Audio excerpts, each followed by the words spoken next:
स्वागत है आप सभी लोगों का। और आज हम डिस्कस करने वाले हैं लीनियर प्रोग्रामिंग प्रॉब्लम का सॉल्यूशन हम कैसे करते हैं और लीनियर प्रॉब्लम प्रोग्रामिंग से किस टाइप के क्वेश्चन आते हैं। हालांकि एजम्पशंस वाले जो क्वेश्चंस होते हैं वो हमने ऑलरेडी डिस्कस कर लिया है, बेसिक ऑफ लीनियर प्रोग्रामिंग वो भी हमने डिस्कस कर लिया है।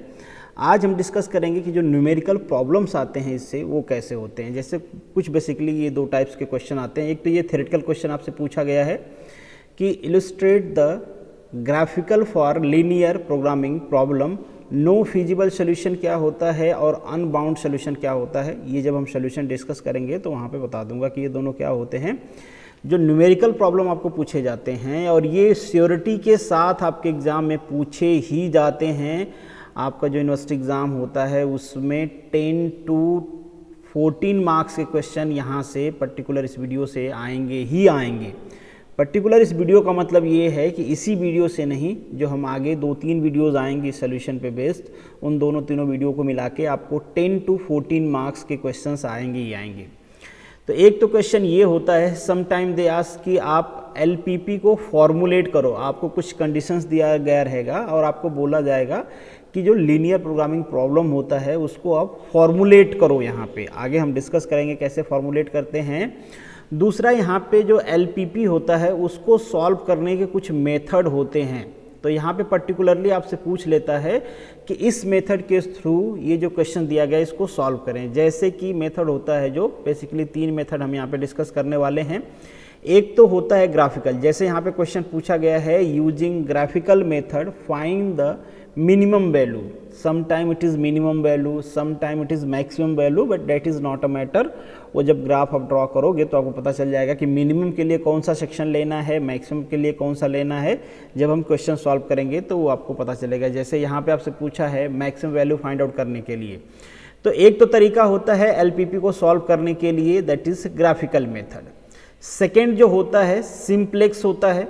तो आपके एग्ज़ाम में ये ज़रूरी नहीं होता है कि किससे क्वेश्चन पूछेगा, वो इन तीनों से, जैसे सिंप्लेक्स है, एक आगे मैं आपको दिखाऊंगा बिगम मेथड होता है, इससे भी क्वेश्चन पूछे जाते हैं। आई थिंक सो मैंने वो ऐड किया हुआ था। यूजिंग ग्राफिकल है, ये भी ग्राफिकल है। इस टाइप के देखो आप क्वेश्चन पूछे गए हैं।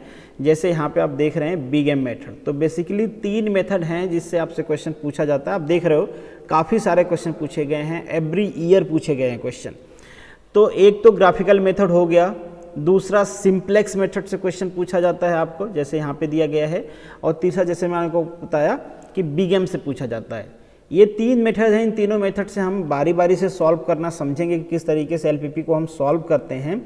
इससे पहले एक क्वेश्चन और आपसे पूछा जाता है एलपीपी फॉर्मुलेशन को लेके। यहाँ पे तो आप देखो डायरेक्टली आपको क्वेश्चन दिया गया है, आपके पास क्वेश्चन है, इसको सॉल्व करना है। सम टाइम आपको क्वेश्चन नहीं दिया गया रहेगा, केवल स्टेटमेंट दिया गया रहेगा और आपको इस टाइप के क्वेश्चंस बनाने होते हैं, उसके बाद उसको सॉल्व करना होता है। तो क्या ये दोनों क्वेश्चन मिक्स होके आ सकते हैं? दोनों अगर मिक्स होके आएंगे तो वो 14 मार्क्स में रहेंगे। अगर मिक्स होके नहीं आते हैं, इंडिविजुअल आते हैं, तो केवल आपसे ये पूछेगा कि आप एलपीपी फॉर्मुलेट करें, या तो फॉर्मुलेटेड क्वेश्चन आपको दे देगा और बोलेगा सॉल्व करो। तो अब आपको बेसिक समझ में आ गया होगा कि किस टाइप का क्वेश्चन आपसे पूछा जाता है। जैसे एक फॉर्मुलेशन का क्वेश्चन हम यहाँ पे डिस्कस करते हैं ताकि आपको एक बेसिक आइडिया हो जाए कि क्वेश्चन किस तरीके से हम फॉर्मुलेट करते हैं। जैसे क्वेश्चन, ये इक्वेशन आपको दिख रहा है, तो ये इक्वेशन कैसे आया, कहाँ से आया बेसिकली। तो ये एक क्वेश्चन है, इसको आपको रीड कर लेना है ध्यान से आप इसको रीड कर लो, और जो मैं आपको बता रहा हूँ इसको ध्यान से समझना है, तभी आप क्वेश्चन को फॉर्मुलेट कर पाओगे। क्वेश्चन क्या है, a firm produce 3 product, 3 product बनाया जाता है वहाँ पे। These product are process on the 3 different machines. तीनों प्रोडक्ट को 3 डिफरेंट मशीन्स पे बनाया जाता है। जैसे मान लीजिए कि कोई भी बॉक्स बना रहे हो, तो मान लीजिए एक बॉक्स को फॉर्म किया आपने किसी फॉर्मिंग मशीन पे, फिर उसको क्या किया आपने, कलर किया, फिर कहीं पे फिनिश किया। कुछ इस तरीके से मान लीजिए 3 मशीन के बाद आपका प्रोडक्ट फिनिश हो जाता है। तो 3 मशीन पे काम होता है। The time required to manufacture 1 unit of each. ये ध्यान रखना यहाँ पे क्या टर्म दिया गया है, कहा गया है 1 unit of each of 3 product and the daily capacity of the 3 machines are given in the table. यहाँ पे आपको एक टेबल बनाया गया है, इस टेबल को ध्यान से देख लें। यहाँ पे मशीन दिया गया है, मशीन 1, मशीन 2, मशीन 3। ज़रूरी नहीं है कि 3 ही मशीन हो सकता है क्वेश्चन में 5 मशीन दे दे, 4 मशीन दे दे, बट जनरली कम ही देते हैं क्योंकि फॉर्मुलेशन बड़ा होगा, फिर उसका सोल्यूशन बड़ा होगा, तो काफ़ी टाइम टेकिंग हो जाता है। तो यूनिवर्सिटी एग्जाम में ये भी ध्यान रखा जाता है कि आपको कितना टाइम दिया जाता है क्वेश्चन को सॉल्व करने के लिए। तो जनरली 3 to 4 स्टेटमेंट्स ही रहेंगे, इससे ज़्यादा नहीं रहेंगे। तो यहाँ पे 3 मशीन्स दिए गए हैं आपको। फिर यहाँ पे बताया गया है प्रोडक्ट 1, प्रोडक्ट 2, प्रोडक्ट 3, और नीचे ये बताया गया है कि प्रोडक्ट 1 को फर्स्ट मशीन पे कितना टाइम लगता है। जैसे प्रोडक्ट 1 को फर्स्ट मशीन पे 2 मिनट लगते हैं, और सेकेंड मशीन पे 4 मिनट लगते हैं, और थर्ड मशीन पे 2 मिनट लगते हैं। उसी तरीके से प्रोडक्ट 2 को फर्स्ट मशीन पे 3 मिनट लगता है। सेकेंड मशीन का यूज ही नहीं है, जो सेकेंड प्रोडक्ट है उसको बनाने में सेकेंड मशीन का यूज ही नहीं है, डायरेक्टली वो फर्स्ट मशीन के बाद 5th मशीन पे जा सकता है। उसी तरीके से प्रोडक्ट 3 की बात करें तो ये 2 मिनट लेता है आपके फर्स्ट मशीन पे, और 3 मिनट लेता है आपके सेकेंड मशीन पे। बाकी इसको भी थर्ड मशीन पे प्रोसेस नहीं किया जाता है, तो इसका टाइम आपको नहीं दिया गया है, मतलब 0 है। नहीं दिया गया है कुछ या नील लिखा गया है, इसका मतलब उस मशीन पे उस प्रोडक्ट को, उस पर्टिकुलर प्रोडक्ट को प्रोसेस नहीं किया जाता है। एक चीज़ और यहाँ पे आपको ध्यान देना है, ये दिया गया है आपको टाइम ड्यूरेशन कि आपकी मशीन कितने टाइम के लिए अवेलेबल है। जैसे फर्स्ट मशीन के लिए दिया गया है कि एक दिन में ये मशीन केवल 440 मिनट्स चलेगी, इससे ज़्यादा नहीं चलेगी। कितना चलेगी? 440 मिनट ही उसका यूज करना है फर्स्ट वाली का। सेकेंड वाली का मैक्सिमम यूज आप कर सकते हो 470 मिनट, उसी तरीके से थर्ड वाली का मैक्सिमम यूज आप कर सकते हो 430 मिनट्स। ये सारे कंडीशंस आपको दिए गए हैं, मतलब एक तरह से ये कंस्ट्रेंट दिया गया है आपको कि भाई इस प्रोडक्ट को आपको इतना टाइम तो इस मशीन पे देना ही पड़ेगा, और इस मशीन को आप इतना टाइम से ज़्यादा यूज़ नहीं कर सकते हो। डजेंट मैटर आप उस पर फर्स्ट प्रोडक्ट बना रहे हो, सेकेंड प्रोडक्ट बना रहे हो, सारे बना रहे हो या कोई भी नहीं बना रहे हो, बना सकते हो, बट कितना टाइम तक बना सकते हो? 440 मिनट तक फर्स्ट के लिए, 470 सेकेंड के लिए, और 430 थर्ड के लिए। इससे ज़्यादा आप इनका यूज नहीं कर सकते हो। तो आपको ये पता चल गया। अब नीचे आपको कुछ चीज़ पूछा गया है, वो बताना है आपको। It is required to determine the daily number of unit to be manufactured for each product. The profit per unit of the product 1, 2 and 3 is 4, 3 and 6 respectively. आपसे पूछा गया है, it is assume that all amount produce are consumed in the market. कह रहे हैं जितना आपने बनाया उतना मार्केट में बिक गया है, कोई भी आपके पास इन्वेंट्री नहीं बच रही है। तो उसके बाद बोला गया है, formulate the mathematical LP model that will maximize the daily profit. वो कह रहे हैं कि आप प्रॉफिट को आपको मैक्सिमाइज करना है।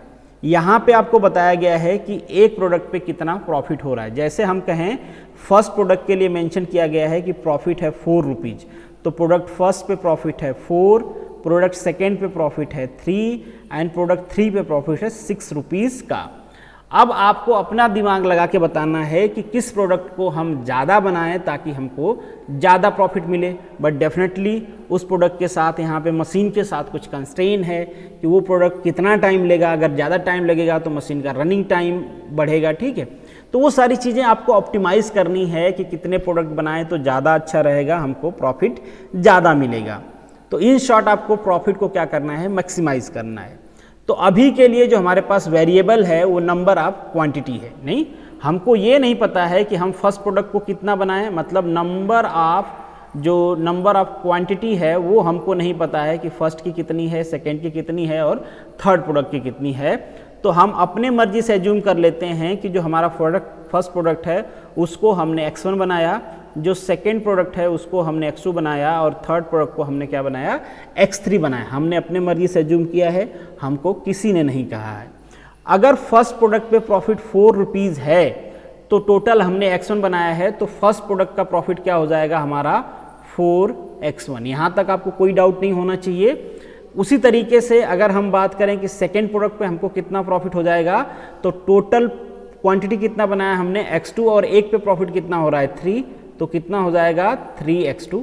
उसी तरीके से हम बात करें कि थर्ड प्रोडक्ट पे हमको कितना प्रॉफिट हो जाएगा, तो दैट इज 6x3। ये हमको प्रॉफिट है इंडिविजुअल पे, बट हमको ये कहा जा रहा है कि ये जो ऑर्गेनाइजेशन है, ये जो फॉर्म है, इसका डेली का प्रॉफिट ऑप्टिमाइज करना है। तो ये तीनों प्रोडक्ट कौन बना रहा है? यही फॉर्म बना रहा है। मतलब इसका, इस पूरे फॉर्म का टोटल प्रॉफिट क्या हो जाएगा, इन तीनों को ऐड कर देते हैं। एक प्रोडक्ट से जितना इसको प्रॉफिट हुआ, दूसरे प्रोडक्ट प्लस कर देंगे, फिर उसको तीसरे प्रोडक्ट में प्लस कर देंगे, तो इसका टोटल प्रॉफिट हमको पता चल जाएगा। और हमने एज्यूम कर लिया कि ये किसके इक्वल टू है, जेड। जनरल मैं बुक लैंग्वेज लिख रहा हूँ ताकि आप खुद से पढ़ो तो कंफ्यूज ना हो।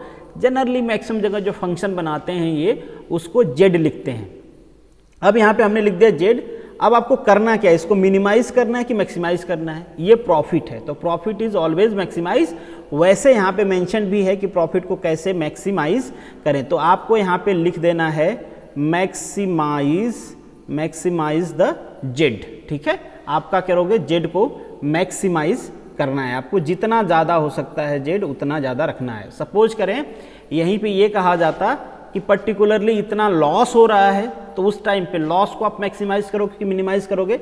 सम टाइम वो प्रॉफिट और लॉस दिया रहेगा, मैक्सिमाइज मिनिमाइज नहीं दिया रहेगा, तो आपको बेसिक लॉजिक लगा लेना है।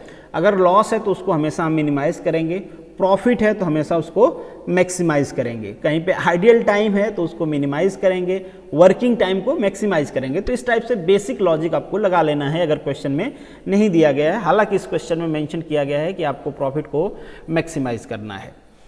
ठीक है, तो ये तो आपको बन गया एक हमारे पास इक्वेशन आ गया। इस इक्वेशन को हमको करना है मैक्सिमाइज। अब यहाँ पे हमारे पास कुछ कंस्ट्रेन है, वो कंस्ट्रेन हमको यहाँ पे करना है अप्लाई। कैसे अप्लाई करेंगे ये ध्यान दो आप पहले। अब यहाँ पे देखिए कहा गया है कि जो फर्स्ट मशीन है इसकी अवेलेबिलिटी है 440 मिनट्स, और आपने प्रोडक्ट 1 कितने बनाए हैं, x। तो प्रोडक्ट 1 फर्स्ट मशीन को कितने टाइम के लिए यूटिलाइज करेगा, ध्यान से समझना। फर्स्ट मशीन की अवेलेबिलिटी है 440 मिनट, प्रोडक्ट फर्स्ट कितना बनाया आपने, x। तो प्रोडक्ट जो 1 है वो कितने टाइम के लिए मशीन M1 को यूटिलाइज करेगा, जितना प्रोडक्ट है उतना मल्टीप्लाई टाइम। तो प्रोडक्ट बनाया आपने x1, इसमें हम मल्टीप्लाई कर देते हैं, 2 मिनट लगता है एक को, तो x1 को क्या हो जाएगा, 2x1 हो जाएगा। Very simple. उसी तरीके से मशीन 1 को सेकेंड प्रोडक्ट कितना यूटिलाइज करेगा, x2 क्वांटिटी हम बना रहे हैं, 3 मिनट लग रहा है, तो इसमें ऐड कर देते हैं, कितना हो जाएगा 3x2, प्लस करते हैं जो हमारा थर्ड प्रोडक्ट है वो मशीन 1 को कितना देर तक यूटिलाइज करेगा, दैट इज 2 मिनट्स लगता है। टोटल क्वांटिटी हमने बनाया है x3 दिस वन। अब यहाँ पे आपको सिंबल लगाना है, आपको बताना है इक्वलिटी का सिंबल होगा, लेस देन इक्वल का सिंबल होगा, ग्रेटर देन इक्वल का सिंबल होगा। देखिए ग्रेटर देन इक्वल का सिंबल तो हम लगा नहीं सकते, इक्वल का हम बिल्कुल लगा सकते हैं, ग्रेटर का सिंबल हम नहीं लगा सकते, क्योंकि ये मशीन बस इतना ही टाइम के लिए अवेलेबल है, इससे ज़्यादा के लिए तो है ही नहीं, तो ग्रेटर वाला हट गया। इक्वलिटी की साइन बिल्कुल हम लगा सकते हैं। क्या इससे कम टाइम हम इस मशीन को यूटिलाइज कर सकते हैं? हाँ जी, बिल्कुल यूटिलाइज कर सकते हो। अगर इस मशीन को ज़्यादा टाइम यूटिलाइज करने में आपका लॉस हो रहा है तो अच्छा है ना कि उसको कम टाइम के लिए यूटिलाइज करो। तो हम यहाँ पे लेस या इक्वल टू की साइन लगा देंगे और यहाँ पे लिख देंगे कि भाई या तो आप इस मशीन को 440 मिनट यूटिलाइज करो या फिर इससे कम करो। डिपेंड करता है कि 440 मिनट करने में आपका प्रॉफिट ऑप्टिमाइज हो रहा है या उससे कम यूज करने में आपका प्रॉफिट ऑप्टिमाइज हो रहा है, उसके हिसाब से आप प्रोडक्ट वेरी करना है। x1 x2 x3 डेफिनेटली हमको पता नहीं, ये वेरिएबल्स हैं, तो उस हिसाब से आप इसको यूटिलाइज करना। उसी तरीके से जैसे हमने फर्स्ट का बनाया उसी तरीके से आपको मशीन 2 का यूटिलाइजेशन लिखना है, मशीन 3 का यूटिलाइजेशन लिखना है। तो मशीन 2 का यूटिलाइजेशन कैसे लिखेंगे, इस पे 4 मिनट लगता है प्रोडक्ट x1 को, प्लस इसमें तो x2 है ही नहीं, सीधा x3 आ जाएगा, तो हमको x3 पे कितना टाइम लगता है 3x3, ठीक है 3 मिनट लगता है ना, 3x3 लेस और equal to 470। This is equation number 3। उसी तरीके से थर्ड मशीन का यूटिलाइजेशन लिखेंगे तो दैट इज हो जाएगा 2x1, x1 क्वांटिटी और 2 मिनट टाइम, प्लस 5x2, और यहाँ पे x3 है नहीं तो x3 की जगह पे अगर आपको कंफ्यूजन हो रहा है तो 0 मिनट लग रहा है ना, तो 0x3 लिख लो, ऑटोमेटिकली 0 हो जाएगा। अगर आपको कंफ्यूजन नहीं हो रहा, वैसे इंजीनियरिंग के स्टूडेंट हो नहीं होना चाहिए ये सारी चीज़ें, तो आप डायरेक्टली लिख सकते हो, तो ये हो जाएगा 430। तो दिस इज इक्वेशन नंबर 4। अब हमारे पास देखो, जैसे इससे पहले आपने देखा था यहाँ पे जो क्वेश्चंस हैं, ये क्वेश्चन कुछ इसी तरीके से दिख रहे हैं। आपको कुछ कंस्ट्रेन दिए गए हैं, कुछ कंस्ट्रेन दिया गया है और एक फंक्शन दिया गया है। बोला गया इस फंक्शन को इन कंस्ट्रेन के साथ आपको क्या करना है, मैक्सिमाइज करना है। Somewhere ask for minimize, somewhere ask for maximize, तो इस कंस्ट्रेन के साथ करना है। एक चीज और यहाँ पे आपको ध्यान रखना है, for the feasibility of equation, यहाँ पे जो आपने क्वांटिटी लिए हैं x1 x2 x3, this will x1 dash x2 dash x3 this will always greater or equal to 0। या तो आप x1 प्रोडक्ट बनाओ या तो नहीं बनाओ, मगर निगेटिव में तो नहीं बना सकते। कोई प्रोडक्ट निगेटिव में तो नहीं बन सकता।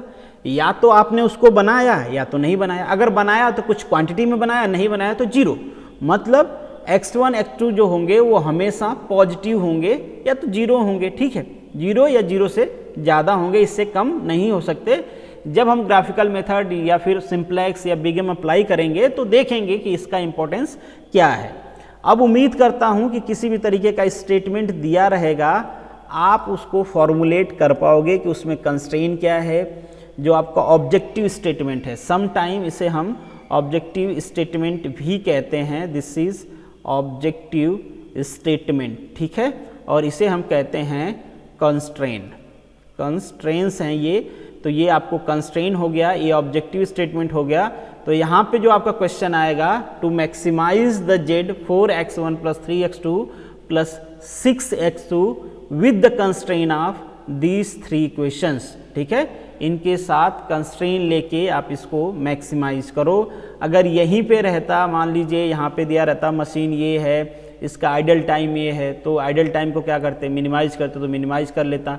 प्रॉफिट मतलब दिया रहता है कि इस प्रोडक्ट को बनाने में ज़्यादा बनता है तो लॉस होता है, इस प्रोडक्ट को बनाने में नुकसान होता है, मान लीजिए सम टाइम इस टाइप के कंडीशंस भी दिए गए रहते हैं, तो आपको प्लस माइनस अपने हिसाब से ऐड कर लेना है।